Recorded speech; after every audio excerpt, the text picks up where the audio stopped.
নমস্কার বন্ধুরা, আজকে আমি আপনাদের 2024 সালের জামাই ষষ্ঠীর সঠিক সময়সূচি, জামাইকে আশীর্বাদ করার শুভ সময়, আশীর্বাদ করার পদ্ধতি, জামাই ষষ্ঠী পূজার উপকরণ, কন্যা এবং জামাইয়ের মঙ্গল কামনার জন্য কিভাবে জামাই ষষ্ঠী ব্রত পালন করবেন সে সম্পর্কে বলবো।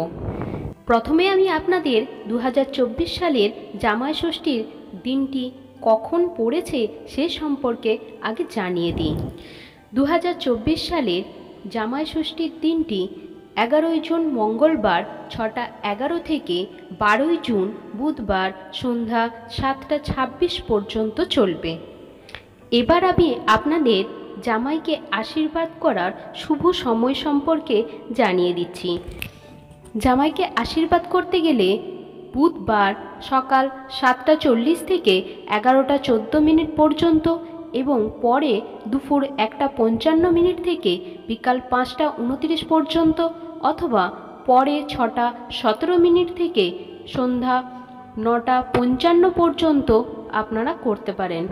পারলে পরের দিন অর্থাৎ 13ই জুন বৃহস্পতিবার 12:02 থেকে 1:27 পর্যন্ত এই আশীর্বাদ প্রক্রিয়া চলবে।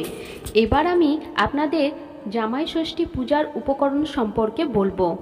জামাই ষষ্ঠী পূজার করতে গেলে প্রথমে সকালবেলা স্নান সেরে শুদ্ধাচারে মা ষষ্ঠীর উদ্দেশ্যে পূজা নিবেদন করতে হয়।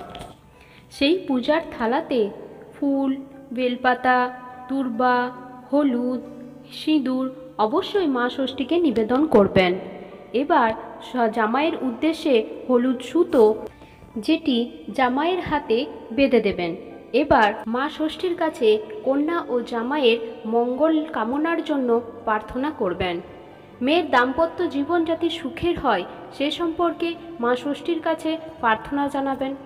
আর অবশ্যই সে যেন মাতৃত্বের অধিকারী হয় সেই সম্পর্কে মা ষষ্ঠীর কাছে প্রার্থনা করবেন। আজকের ভিডিওটি ভালো অবশ্যই আপনাদের লাগলে লাইক আর সাবস্ক্রাইব অবশ্যই করবেন। এবছর কার কার প্রথম জামাই ষষ্ঠী অবশ্যই কমেন্ট বক্সে লিখে পাঠাবেন। বাই বাই বন্ধুরা।